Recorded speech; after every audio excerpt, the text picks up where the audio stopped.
Allah həmd olsun, əmin-aman yurtduyuq. Şükürlər olsun Rəbbimizə. Allah bu əmin-amanlığı bizdə daha da artırsın. Həmd olsun Rəbbimizə. Məscidlərimiz əksinə kafirlərin əsarəti altında idi. Ermənilərin. Allah başçıdan razı olsun. Allah döyüşənlərdən razı olsun. Şəhidlərimizə Allah Subhanahu şəhadətini onlardan qəbul eləsin. Qazilərimizə Allah Subhanahu kamil və acil şifa versin. Bütün döyüşən zabitlərimizdən, əskərlərimizdən Allah Subhanahu bu əzəmətli əməli onlardan qəbul eləsin. Onlar bizə məscidlərimizi vahid başçının ətrafında birləşib qaytardılar bizə. Elə deyilmi qardaşlar? Vallahi elə oldu. Allah həmd olsun. Qayıtdı bizə o məscidlər. Hansı ki donuzları saxlayırdılar orada. Və Allah həmd olsun, hər baxdıqda da eşidirsən ki, rəis elə hey məscid tikir Qarabağda. Vallahi böyük bir nimətdir. Allaha and olsun. Bunu bizə heç kəs dedizdirmir. Bu bizim əqidəmizdəndir, dilimizə gətiririk şükür olaraq.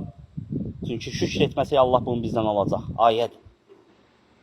Vallahi böyük bir nimətdir, şükür eləməliyik. Ya Rabbi, sənə həmin sanalar olsun. Qaytardın bizə o torpaqlarımızı və təzədən orada məscidlərimizi tikirsən də, tikir ki, dağıdılmışları da bərpa edir. Allah həmd olsun. Nə istəyirsən? Həmd olsun Rəbbimizə. Allah bu niməti artırsın. Allah onlardan razı olsun.